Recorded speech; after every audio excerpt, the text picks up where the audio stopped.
Welcome sa Durs TV. Kung interesado ka sa ganitong news, huwag kalimutang isubscribe ang ating YouTube channel. Maraming salamat! Welcome po ulit sa ating panibagong update tungkol sa Kim Pao. Ihahatid ko po sa inyo ang pinakabago at pinaka-latest na mga kaganapan tungkol sa kanila.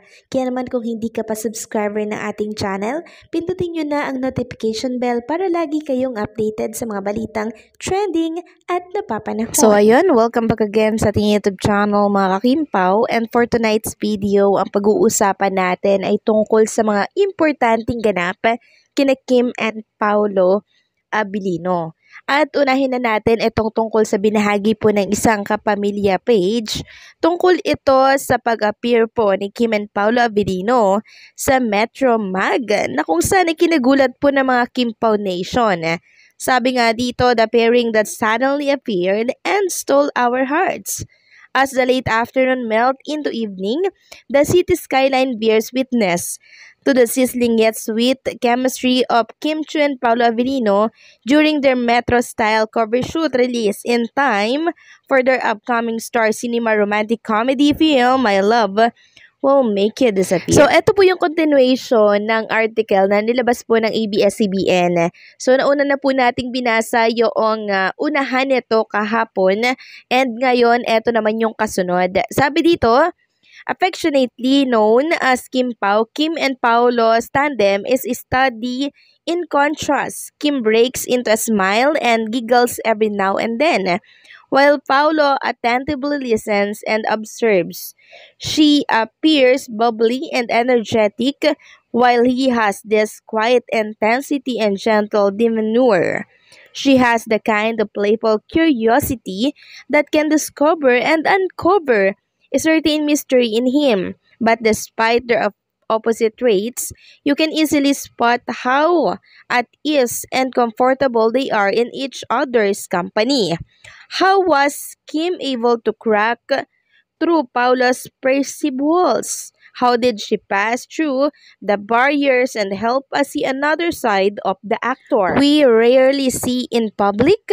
Whatever it is, it's magic. So, to be continue na natin yan mga kakimpaw kasi baka maboring na po kayo. Okay, basta sinabi ko na doon at binasa ko na po yung tungkol doon sa paunti-unting nilalaman po ng Metro Mag ni Kim and Paolo Abilino. So talagang isang magic na maipagtambal si Kim and Paolo Abilino dahil talaga namang kinagat at minahal ng publiko.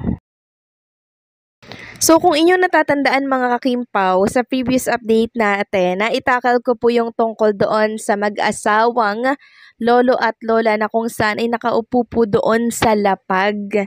Ngayon, pinost po pala ito noong nakakita mismo kay lolo at lola dito po sa X, and umani ito ng 47.3K po. Yung nakakita, 1K po yung nag-heart, and yung nag-repost 361, tas 36 po yung nag-comment. And nagbasa nga ako mga kakimpaw ng mga komento sa naturang post tungkol kay lolo at lola na nandoon po sa multour ni Kim and Paolo Abilino. Grabe po yung pagmamahal at concern ng Kimpaw Nation para po kay lolo at lola na sana daw mapansin ito ni Kim and Paolo Abilino. Tapos ang daming concern doon na nag-update, tinatanong kung nakaupo na daw ba. Tapos meron pong bumili ng pagkain para kay lolo at lola. So nakakatuwa kasi itong mga Kimpaw Nation, hindi lamang po kay Kim at Paolo nakatutok, maging sa mga fans ni Kim and Paolo na talaga namang nakakaantig po ng puso na makita itong si lolo at lola na talagang kahit may hina na po ang kanilang mga katawan, talagang pinupursigit sinisikap na makita at sumuporta kay Kim and Paolo. Nakakatuwa po, nakakataba ng puso. Sabi nga nang nag-post, ang Mr. Right ng buhay ni lola. Ang sweet, they're waiting sa inyo, Paolo at Princess Chinita. Kaya naupo na sila sa lapag. Bibilhan ko sana ng ticket pero sold out na. Hi! And alam nyo mga kakimpaw, may nabasa pa po ako doon na ipa-DM or i-contact silang Kimpaw fans for lola at lola. Hindi ko alam, baka bigyan po sila ng ticket or what para makapanood sila ng pelikula ni Kim and Paolo Avellino or baka tulungan sila, no? So, napakabubuti po talaga ng Kim Pao Nation. Nakakataba talaga ng puso. So, kung sino man po kayo, lolo at lola, maraming salamat po sa inyong pagsuporta kay Kim and Paolo and hopefully makilala ka po namin. Samantalang pag-usapan naman natin ang tungkol dito sa picture na nasa screen po ninyo mga kakimpaw. So ito ay kinuhanan po ng isang fan ata na nakatalikod, no? Si Kim po, nakaangkla yung kamay niya, yung braso sa bewang ni Paulo. Samantalang yung brasong isa ni Paulo, nakaakbay kay Chinita tapos nakataas para po sa mga fans na nandoon po sa second floor, kumakaway po siya. So sabi dito ng nag-post mga kakimpaw, talagang galawang magjowa or galawang may karapatan daw itong si Kim and Paulo Avellino. Sabi nga dito, galawang may karapatan, I'm so happy for you, Paulo Avellino. After more than a decades, she's finally with you. So, ito po ata ay nangyari sa SM Pilis, mga kakimpaw. Correct me if I'm wrong. May nakita pa nga ako dito na parang ihihiga ni Paulo Avellino si Chinita Princess. Ayan po mga kakimpaw. Oh. Talagang hindi talaga mapigilan ni Paulo Avellino kahit nasa karamihan na yung kanilang kaswitan. And yung kamay po ni Paulo Avellino, kumakahawak po talaga sa katawan ni Chinita Princess. Sobra talagang gentle. Tapos, grabe mga kakimpaw, nakaka-inlove si Paulo Avellino. So, sana marami pang lalaking Paulo Avellino, diba, na gentleman din talaga. I'm sure mga kakimpaw, sobrang contented na po ni Chinita Princess sa lalaking meron siya ngayon. Kasi si Paulo, parang more than siya sa hinihiling ni Chinita Princess.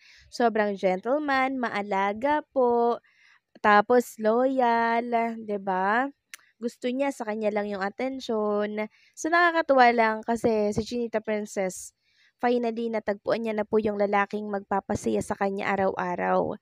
Yun bang inspire laging magtrabaho at pumasok sa work kahit na napaka-hectic ng schedule ni Chinita Princess. 'Di ba? Araw-araw nating nakikita yan sa Showtime si Chinita Princess. At parang di siya nauubusan ng energy kahit ang dami niyang ginagawa, kahit na ang dami niyang activity at mall tour, 'di ba? So isang sekreto, inspire si Chinita. Ganon din po si Paulo Avellino. So mutual. Mutual kasi yung nararamdaman nila. In love sila sa isa't isa. So, sinasabi nga ng marami, ang harot ni Paulo Avellino, ang harot ni Chinita Princess. Tumatapang na talaga si Paulo Avellino, kaya na makipagsabayan kay Chinita Princess. So, ilan lamang po yan sa mga nababasa at komento ng mga Kimpaw Nation. Talagang nagle-level up na po si Paulo Avellino at ang may gawa niyan si Chinita Princess na hinuhubog po lalo si Paulo Avellino. Inaalis yung pagkahiya nito. So, napakalaking tulong po talaga ni Chinita Princess sa improvement ni Paulo Avellino. Agree ba kayo dito mga kakimpaw? Please comment down below.